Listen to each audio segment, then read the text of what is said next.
গাড়ি চালাইয়া আজকে যে ব্যারিস্টার সুমনকে দেখতেছেন, আপনারা ভাবতেছেন যে ফেসবুকে লাইভ করে মনে ব্যারিস্টার সুমন হয়েছে, কিন্তু আমার পিছনে যে কি পরিমাণ ঘাম আছে আপনারা চিন্তাই করতে পারবেন না।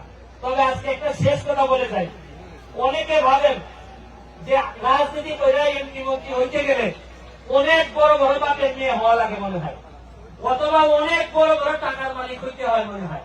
একটা ধারণা আমাদের বাংলাদেশে ছিল যে মনে হয় নেতা হইতে গেলে বিশাল খারাপ বা বিশাল টাকাওয়ালার মালিক অথবা বিশাল পরিবারের লোক না হইলে নেতা হওয়া যায় না। আমি একটা উদাহরণ, আচ্ছা বলেন তো ব্যারিস্টার সুমনের বাপের নাম জানেন আপনারা?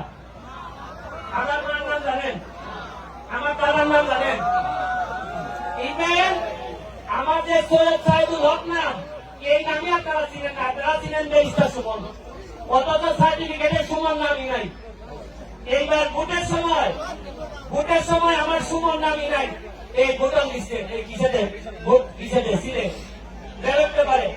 তারপরে মানুষ আমার কর্মের কারণে আজকে দেখেন আমি পড়াশোনা করে আজকে আগাইছি বইলা আজকে আমি অনেক দূর যাইতে পারছি। আপনাদেরকে অনুরোধ করবো, দেখেন ফেসবুকে দ্বারাই আমি এক কথা বলি, আজকে আপনাদের সামনে আসছি, আজকে আমি সারা রাত এখানে থাকবো, আগামীকালকে সকালেও প্রোগ্রাম করবো। আপনারা যারা আসতে চান এমপি সাহেবের বাসায় আমি সবার সাথে সেলফি যারা তুলতে চান আপনাদের সাথে আমি তুলবো, কথা দিচ্ছি কালকে পর্যন্ত। প্রয়োজনে আপনাদের মনে হয় 3 লাখ ভোটার আছে 3 ইউনিয়ন, এই 3 উপজেলায় একবারে 3 লাখ ছবি তুলে আমি দিব। বিষয় নাই, কারণ যেভাবে সবুজ জমিনের ওনারা বিশেষ করে এমপি সাহেব যে খাওয়াইছে তাতে আমি আরো 2 দিন সেলফি তুলতে পারবো, কোনো অসুবিধা হইতে না। আমি আপনাদেরকে আবারও ধন্যবাদ জানাই। আর একটা বিষয়, আপনারা আবারও আমার দাওয়াত গ্রহণ করেন। আমি এই হাসানাকে বলবো এবং আবার 2 আপাকে বলবো, আপনারা একটা ডেট করে আমাদের হবিগঞ্জে যাবেন, 2 বাস নিয়ে যাবেন। হ্যাঁ, আপনারা দরকার হলে 3 বাস নিয়ে যাবেন। আমি হাসানাকে বলতেছি যদি দাওয়াতে টাকা লাগে পয়সা লাগে আমি কিন্তু আপনাদেরকে টাকা বহন করবো।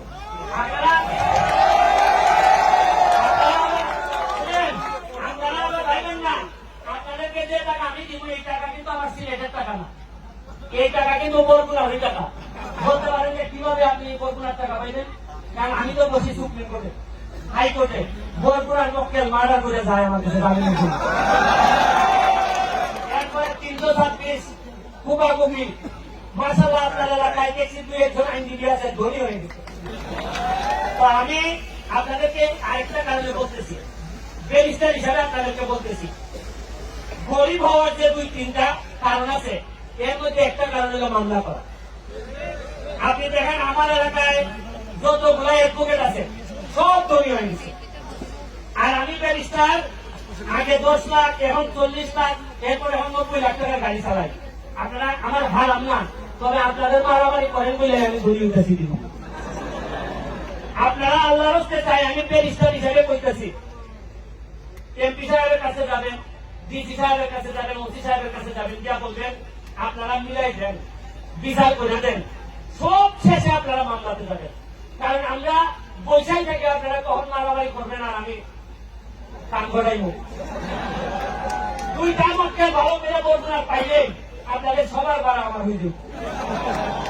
আমি আপনাদেরকে চাই আপনারা যেন মারামারি করে আমার হাইকোর্টে না যান। আমার বাপের যে পয়সা করে আছে এইখান থেকে আমি আতিথ্যতা করতে পারবো, তবে কেন জানি মনে হয় আপনারা মামলাবাজি করবেন বলে। আমি আপনাদেরকে ব্যারিস্টার হয়ে আমি 160 ভোটে জবানবন্দি দিচ্ছি যে নিজের জোরাইয়া বক্তব্য দিতেছি কি আল্লাহর হস্তে মামলাতে দেন না, কি পরিমাণ ক্ষতি হয় এক একটা মামলায়।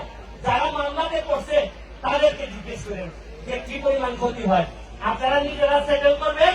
আর দাওয়াত দিলাম, হাসানা একটা টিম নিয়ে যাবে, আমাদের চা বাগানের ভিতরে আপনাদের দিন খেলাবো, অনেক ভালো লাগবে আপনাদের।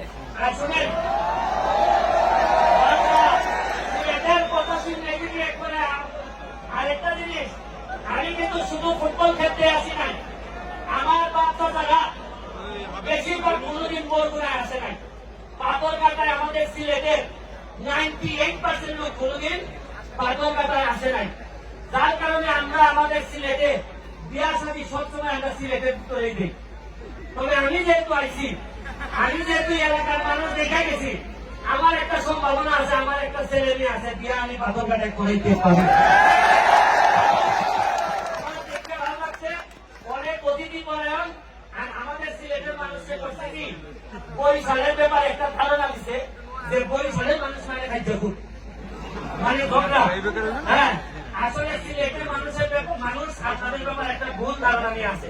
কারণ আমি 2 দিন ধরে এই জায়গায় আছি, কোথাও একটা মারামারি তো দূরের কথা, একটা লোক গাইছে দেখলাম না জুড়ে কথা বলতে, একমাত্র কথা জুড়ে বলছে পিসাবেন নাই ওই গ্রুপ খেলাইতে গিয়া, আর কাউকে আমি দেখি নাই। এই জন্য আমি আপনাদেরকে দাওয়াত দিয়ে এখন আমাদের অতিথিবৃন্দ 2 কথা বলবেন, আপনারা থাকেন। আর ট্রফি তো হ্যাঁ, এরপরে আবার কনসার্ট আছে, আমিও থাকবো। কনসার্টে ভালো গান হবে, আপনারা থাকেন, যেহেতু আমাদের পয়লা বৈশাখ এবং সবকিছু একসাথে আছে, চেষ্টা করবেন। Thank you. আজকের অনুষ্ঠানের প্রধান অতিথি মাননীয় এমপি মহোদয়।